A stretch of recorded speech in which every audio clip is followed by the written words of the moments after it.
नमस्कार मित्रों, स्वागत करती हूँ आपका अपने चैनल अनुराधा सीरीज़ भक्ति सागर में। आज के वीडियो में हम लोग जानेंगे सितंबर में रखे जाने वाले व्रत एकादशी व्रत के बारे में। पितृपक्ष की एकादशी, इसको पितृपक्ष की एकादशी भी कहा जाता है। इस दिन हम लोग क्या करें और क्या नहीं।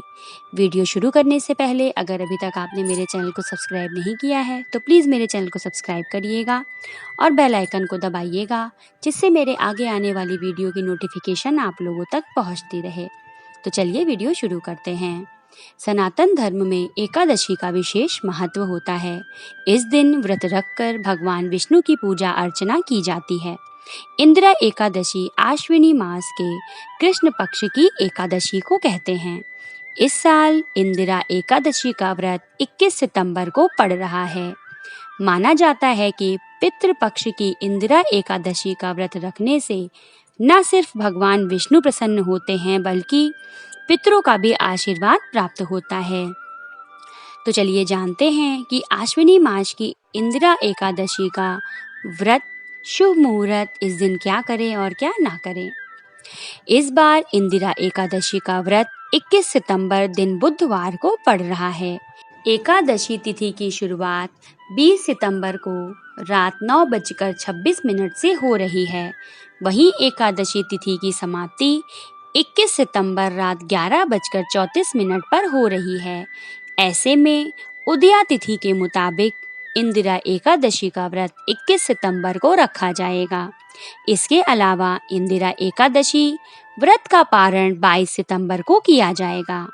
आश्विनी मास के कृष्ण पक्ष की एकादशी के दिन अगर विधिवत व्रत रखकर पूजा की जाती है तो पितरों का भी आशीर्वाद प्राप्त होता है। इंदिरा एकादशी में हम लोगों को किन बातों का ध्यान रखना है। इंदिरा एकादशी का व्रत रखने वालों को इस दिन अन्न जल ग्रहण नहीं करना चाहिए। हालांकि विशेष परिस्थितियों में फलाहार किया जा सकता है। ऐसा माना जाता है कि इस दिन अगर आप नीराजल व्रत रहते हैं तो उसका बहुत ही पुण्य मिलता है। सुबह स्नान आदि करके भगवान विष्णु की पूजा अर्चना करनी चाहिए। भगवान विष्णु जी की पूजा में पीले फूल, फल, तुलसी और गंगा जल ही अर्पित किए जाते हैं। जो लोग इंदिरा एकादशी का व्रत नहीं रखते उन्हें भी इस दिन सात्विक भोजन करना चाहिए। क्या है इसकी व्रत विधि? इस व्रत में एक रात पहले से भोजन नहीं किया जाता और पूरे दिन अन्न ग्रहण नहीं किया जाता। इस दिन फलाहार लेकर व्रत रख सकते हैं। इंदिरा एकादशी के दिन सुबह जल्दी उठकर स्नान आदि करके सूर्य देवता को जल दें। उसके बाद भगवान विष्णु के लिए शुद्ध घी का दीपक प्रज्वलित करें। इसके बाद अपने पितृ का श्राद्ध करें और ब्राह्मण को फलाहार का भोजन करवाएं।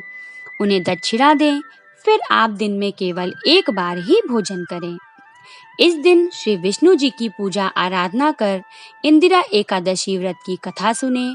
एकादशी के व्रत का पारण एकादशी के अगले दिन सुबह करें।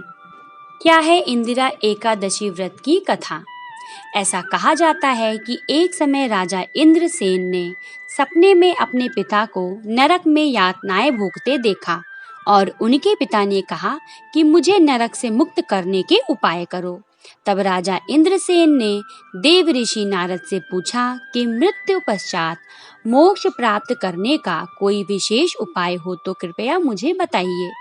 तब नारद जी ने कहा कि तुम आश्विनी मास में कृष्ण पक्ष की इंदिरा एकादशी का संपूर्ण विधिवत व्रत उपवास करो। इस व्रत से तुम्हारे पिता को मोक्ष मिल जाएगा।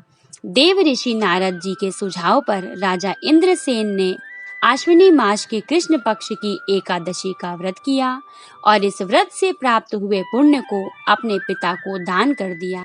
इस व्रत से इंद्रसेन के पिता नरक से मुक्त होकर विष्णु लोक बैकुंठ में पहुंच गए।